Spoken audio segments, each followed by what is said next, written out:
The flight director here in the International Space Station control room that is overseeing all the operations today is Kelly Beck, seated at the console on the right.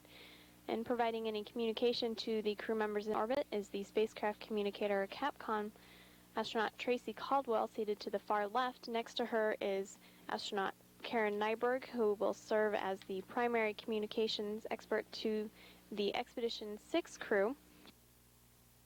The Expedition 6 crew is scheduled to arrive to the International Space Station next month aboard the Space Shuttle Endeavour, that including NASA astronaut and commander Ken Bowersox, cosmonaut Nikolai Budarin, and NASA astronaut Don Pettit.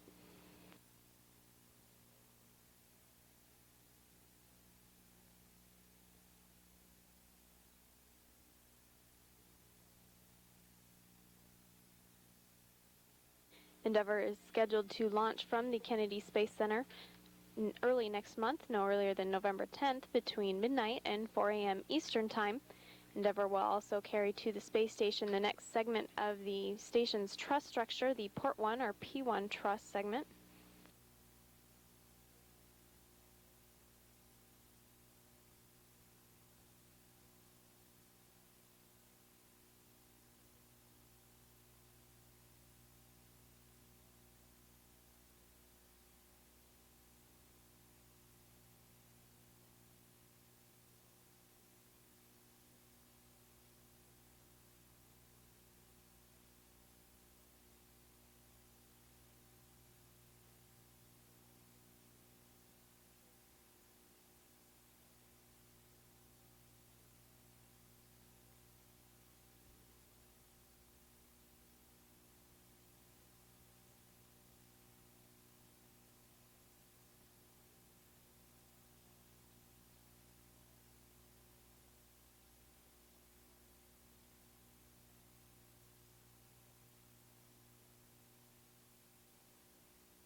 The Expedition 5 crew members in orbit have been working hard this week to prepare for the two visiting crews coming up in the next couple weeks.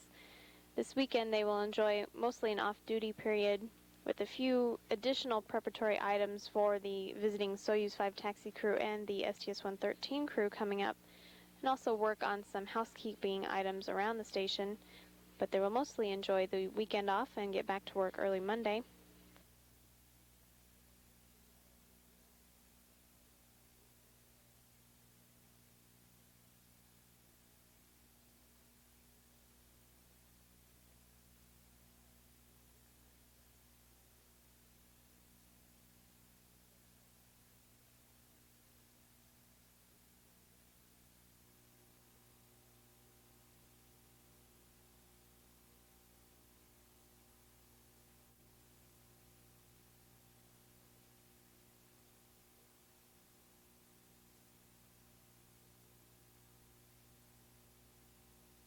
Yesterday, astronaut Peggy Whitson worked on one of the exercise machines on board the space station. The crew members have several forms of exercise machines they can use to keep fit while in orbit.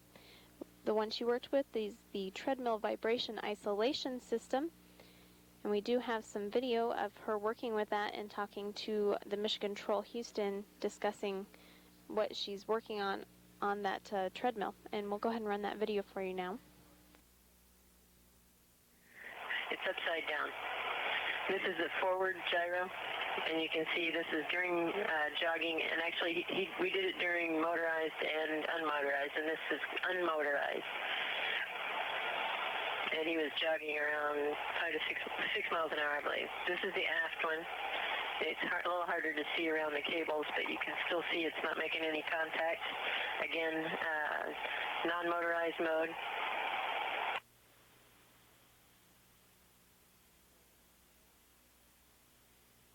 Yeah, we see that. We're standing on our heads with you.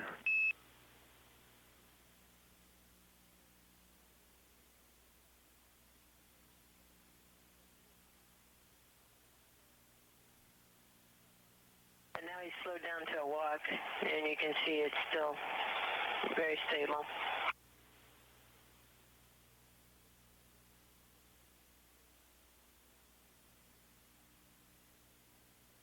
And this is forward in motorized mode.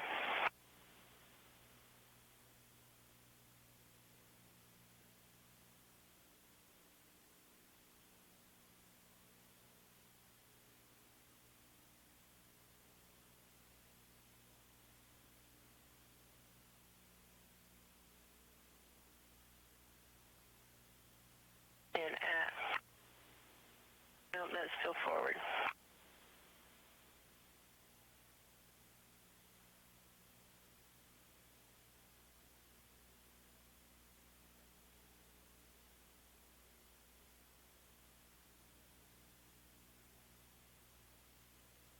And I forgot to ask him how fast he was going here, but it was pretty fast.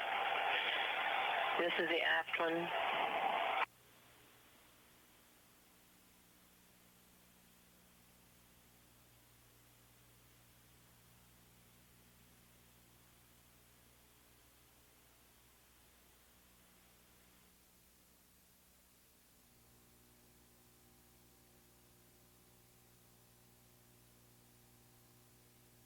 Again, that was video downlinked yesterday by astronaut Peggy Whitson from the space station, giving the engineers on the ground an inside look at the inner workings of the treadmill vibration isolation system. That's a special exercise machine that has a system that isolates all of the vibrations that are experienced while somebody is running on that treadmill to help some of the experiments on board the station sustain their microgravity environment.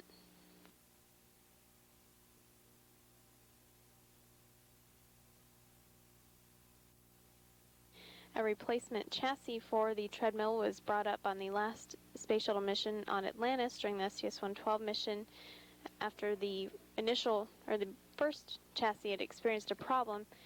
So Whitson was showing the engineers that the treadmill is working well now and they are able to do their full range of exercise and running on the machine.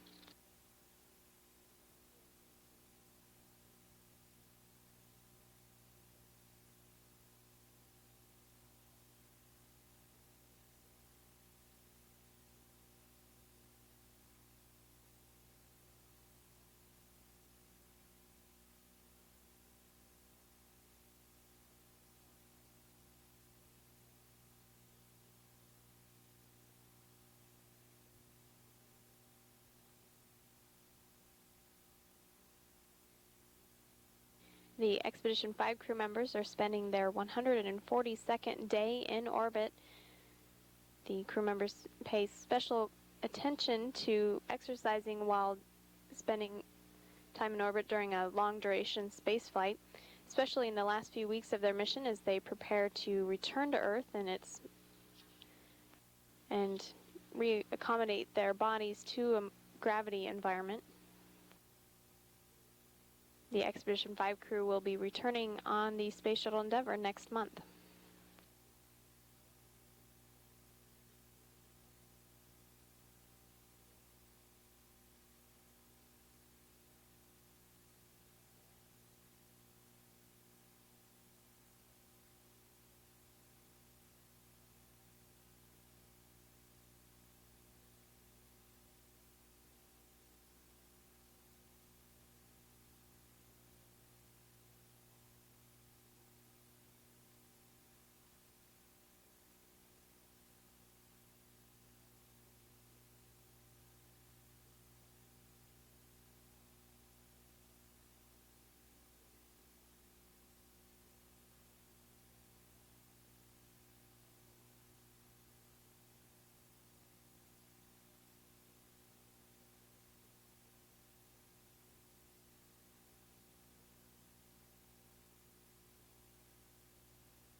Yesterday, astronaut Peggy Whitson and Commander Valery Korzoon worked with the space station robotic arm, the Canadarm2.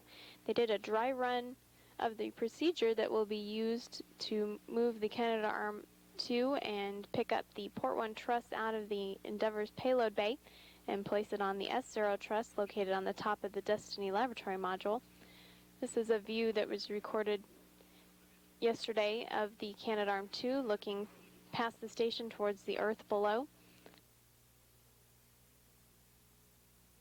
After the procedures yesterday, the arm was left in a parked position ready for the next movement, which will be during the STS-113 mission next month when they install the Port 1 truss.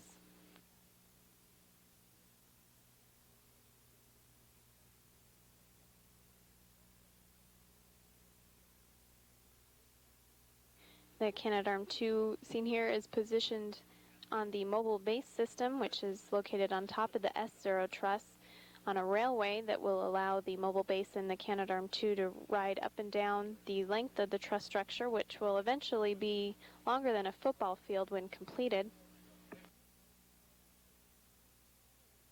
Each additional truss segment adds a little more than 40 feet to the length of the space station's truss structure.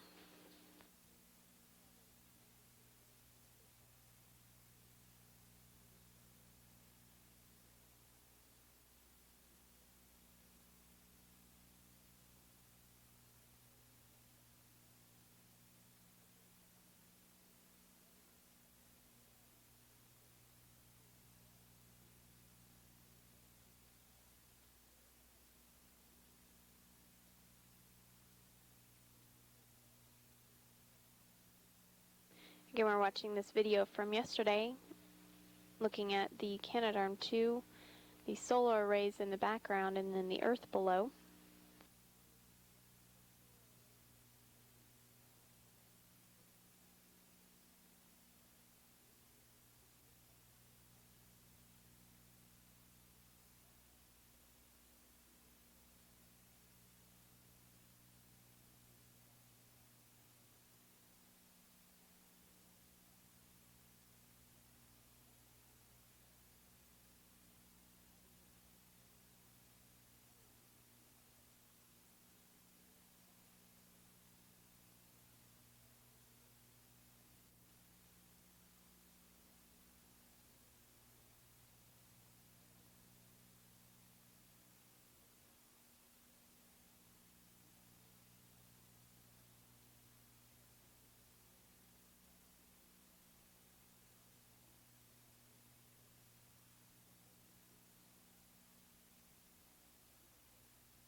Continuing to watch this video recorded earlier as the space station orbits the Earth about every 90 minutes, is passing into a period of orbital darkness with the space station robotic arm, the Canadarm2, in the foreground.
Now back in the International Space Station Flight Control Room, where the flight controllers are continuing to watch over their respective systems on board the space station.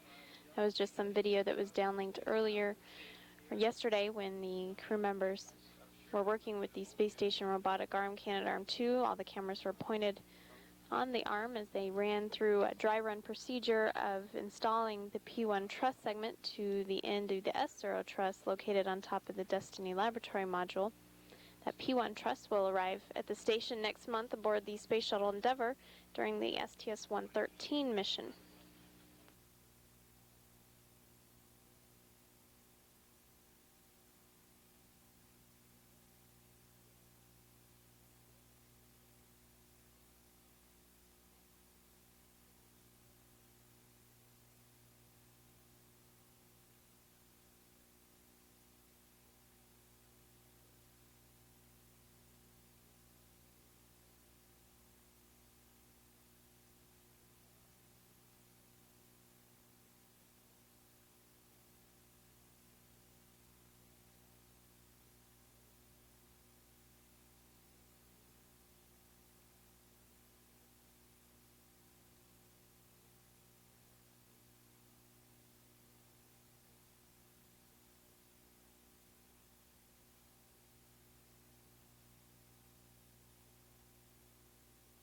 The Expedition 5 crew members in orbit are continuing to work through the afternoon of their day. This is the 142nd day for them in orbit since they arrived to the space station in June.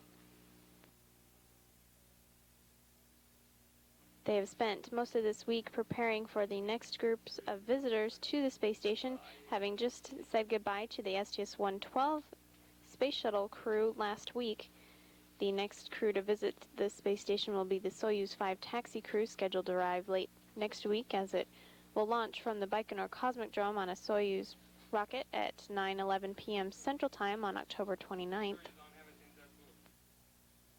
And then the next crew to visit this space station will be the STS-113 crew, and also the Expedition 6 crew members will be on that flight. They are scheduled to launch from the Kennedy Space Center no earlier than November 10th between midnight and 4 a.m. Eastern Time.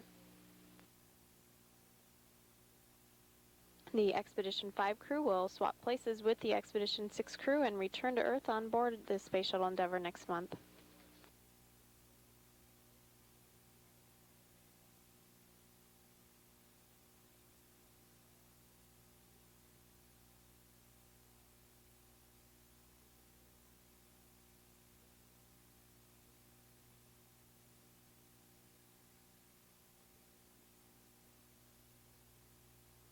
Some of the preparations that have been taking place this week for the upcoming Space Shuttle mission have been preparing the systems that will be used during the spacewalks of STS-113. Peggy Whitson has been working in the Quest airlock to prepare the batteries and the air regeneration system for the spacesuits that astronauts Michael Lopez Alegria and John Harrington will use during their 3 spacewalks to install the Port 1 truss segment.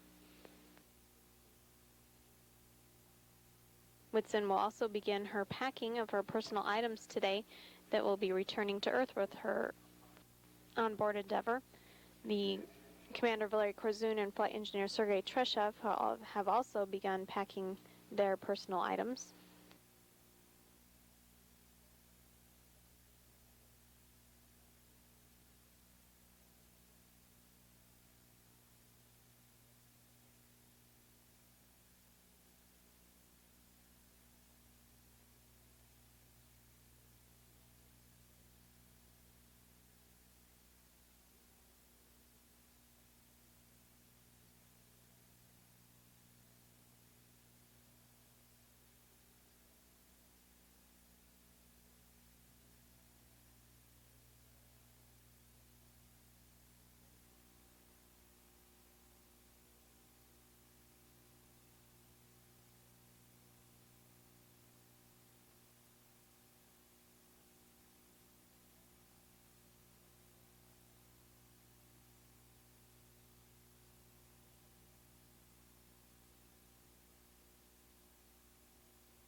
The International Space Station is currently orbiting about 250 statute miles above the central Pacific Ocean on a track that will take it across North America and then across the Atlantic Ocean. The Expedition 5 crew members are now working through the afternoon of their day, scheduled to go to bed about 7 p.m. Central Time today. We do have a video package that introduces you to each of the 3 Expedition 5 crew members that we can play for you now on NASA television.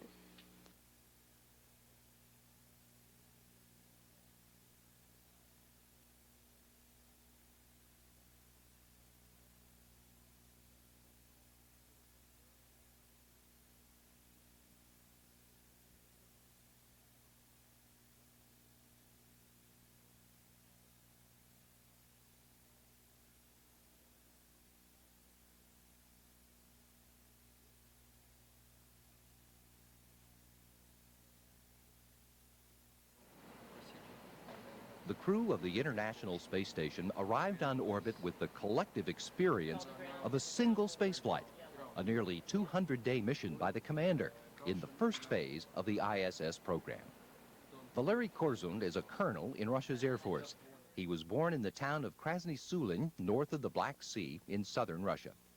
Although young Valery didn't dream of being a cosmonaut, believing himself too tall to fit in a Russian spacecraft, he did pursue a career as a pilot.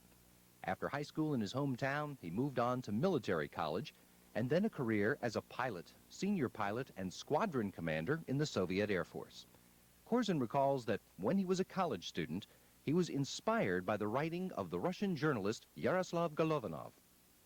And I remember one of the maybe main phrases from this material for me when they selected pilot to be cosmonaut. They suggested him to fly on the new vehicle, new unusual vehicle, because huge speed and huge altitude.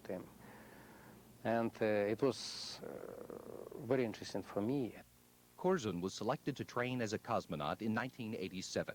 Although his first flight was 9 years in the making, at the last minute, it came sooner than expected. Korzun and flight engineer Alexander Kaleri were the backup crew for the Mir 22 mission, and they were called on to take over when one of the cosmonauts on the prime crew developed a medical condition. They launched in August of 1996, along with French astronaut Claude Hongnier, just 1 week after receiving the assignment. Korzun, Kaleri, and Hongnier were greeted at Mir by Yuri Onufrienko and Yuri Usachov, who became the first 2 Russian commanders of ISS, and American astronaut Shannon Lucid. 2 weeks later, Onufrienko, Usachov, and Hongnier, who visited ISS late last year on a Soyuz taxi flight, headed home. And 2 weeks after that, Lucid's replacement, astronaut John Blaha, arrived on a space shuttle. Korzun and Kaleri were crewmates with Blaha throughout his 4 months on orbit, and they hosted American Jerry Linenger until the arrival of their replacements, accompanied by a German astronaut 4 weeks later. On February 24th, just days before Korzun, Kaleri, and Reinhold Ewald were scheduled to return to Earth, a device in the Kavant 1 module that was generating oxygen for the 6-man crew caught fire and blocked access to one of the Soyuz spacecraft. Korzun was the man who wielded the fire extinguishers until the flames were out. As a cosmonaut, Korzun says the fire taught him the value of having the right pre-flight training. After that case, I'm in fire. I understand. Usually, a dangerous situation come suddenly, and very important. What training crew had before? If we had additional good training for the emergency situation, usually everybody will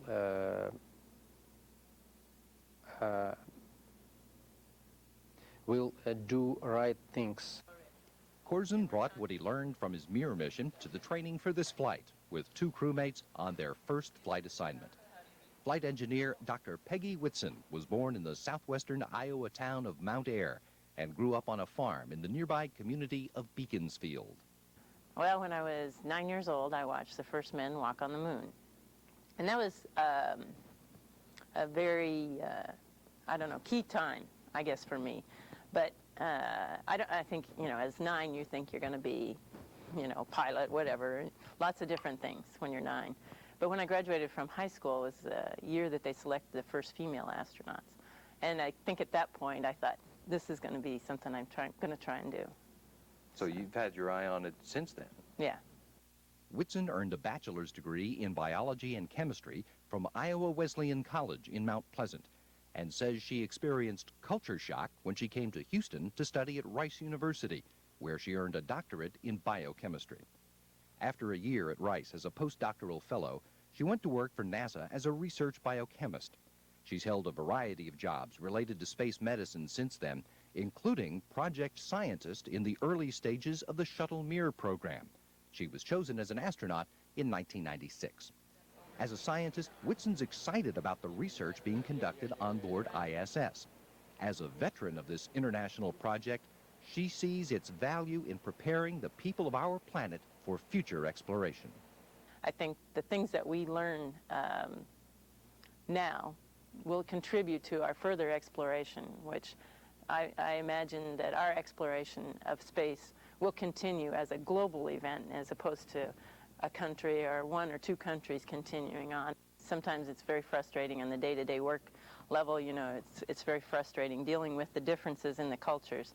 But overall, we are definitely coming together, and I think International Space Station is demonstrating that. The childhood dream of flying is common to all 3 members of this expedition crew. Flight engineer Sergei Treshov was born in the Volinsky district of the Lipetsk region near Moscow, and as a boy, he dreamed of being a pilot. When I was pupil, I write down some story about test pilot, and maybe this situation gave me some direction in this way. And at last, when I began to work in Russian Space Corporation, I understand that I can to become cosmonaut. After high school, Treshov graduated from the Moscow Energy Institute and served as an engineer in an Air Force regiment. In 1984, after his military service, Treshov went to work for the Rocket Space Corporation Energia, training cosmonauts for flights to the Mir space station. In 1992, Treshov was selected to begin training as a cosmonaut himself. Along with cosmonaut Viktor Afanasyev, who commanded a Soyuz taxi flight to ISS last year, Treshov trained as the backup crew for the Mir 25 mission, the Russian expedition that hosted astronaut Andy Thomas for the last increment of the Shuttle Mir program in 1998. Today, Treshov and his 2 fellow veterans of the first phase of the International Space Station program are extending the human habitation of ISS toward the end of its 2nd full year.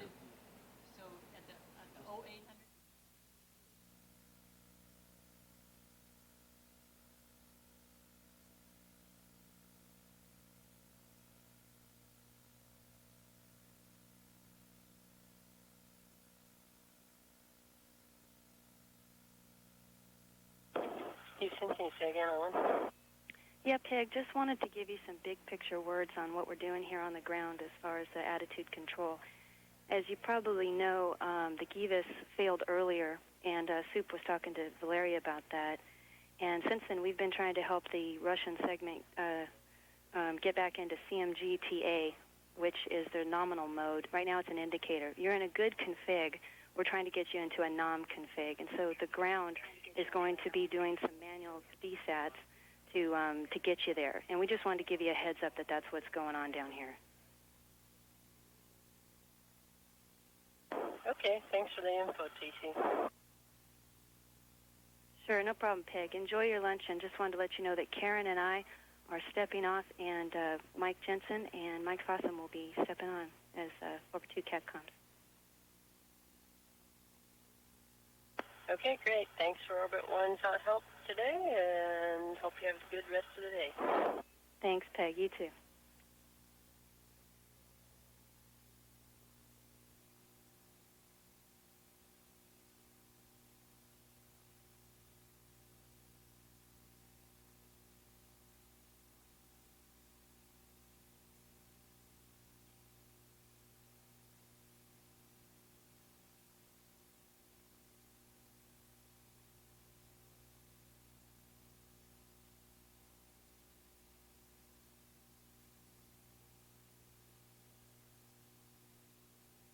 This is Mission Control Houston, the astronaut and spacecraft communicator Tracy Caldwell just speaking with Peggy Whitson on board the International Space Station discussing the attitude control of the space station.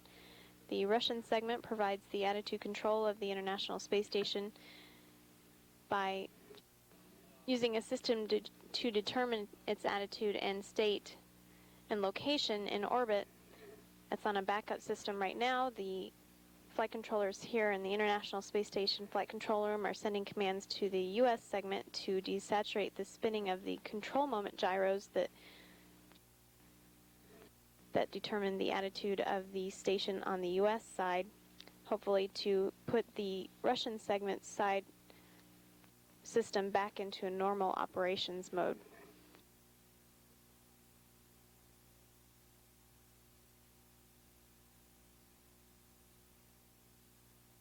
Right now, the attitude of the station is in a good condition. Just wanting to put the Russian segment's determining mechanisms back into a normal state. The space station continuing to orbit the Earth about every 90 minutes, currently over the United States of America. The Expedition 5 crew members working through the afternoon of their day. They were awakened about 3:30 a.m. Central Time this morning and are scheduled to go to bed about 7 p.m. Central this evening. This is the 142nd day for the crew members in orbit after they launched from the Kennedy Space Center to arrive to the space station in June.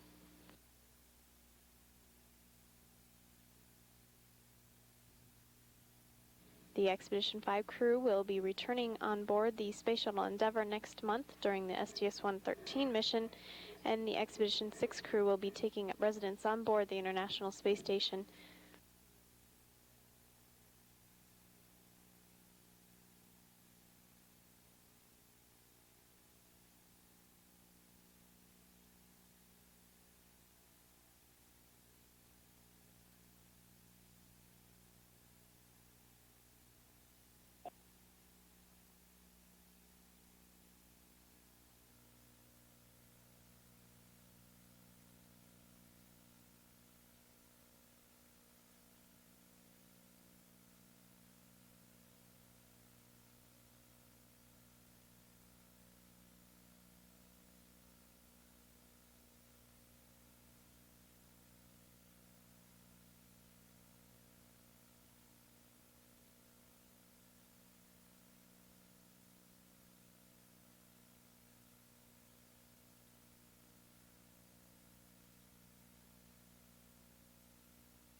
And this is video that was recorded earlier of the International Space Station from an exterior camera as we look at the station in the foreground and the horizon of the Earth as the station orbits about 240 statute miles above the Earth.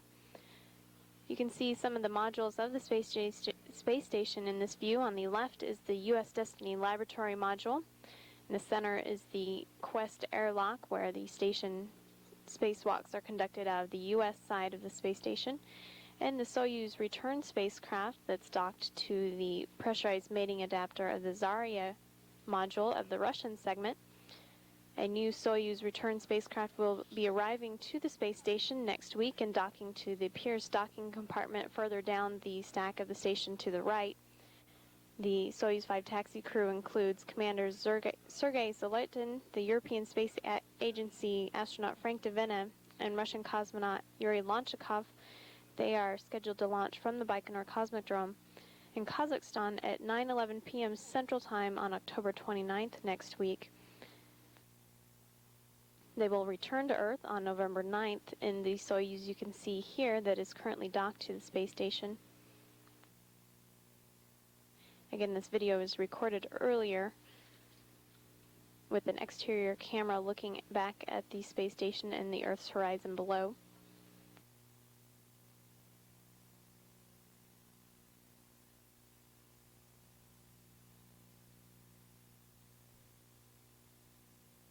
This camera is located at the end of the Starboard 1 truss segment that was just installed onto the station by the STS-112 crew members when it was brought up aboard the Space Shuttle Atlantis.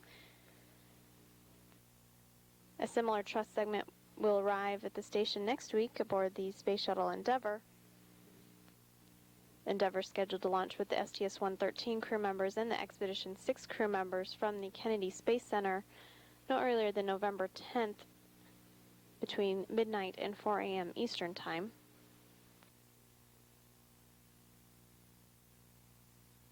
The Expedition 5 crew members have spent much of their week preparing for these two groups of visitors coming up in the next couple of weeks. The Expedition 5 crew members will also be returning aboard the Space Shuttle Endeavour next month, and so they have been packing up some of their personal items and preparing for their flight home, increasing their exercise regimens each day to get themselves in better shape after spending currently 142 days in orbit.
And now back in the International Space Station Flight Control Room here in Mission Control Houston, as all of the space station flight controllers continue to watch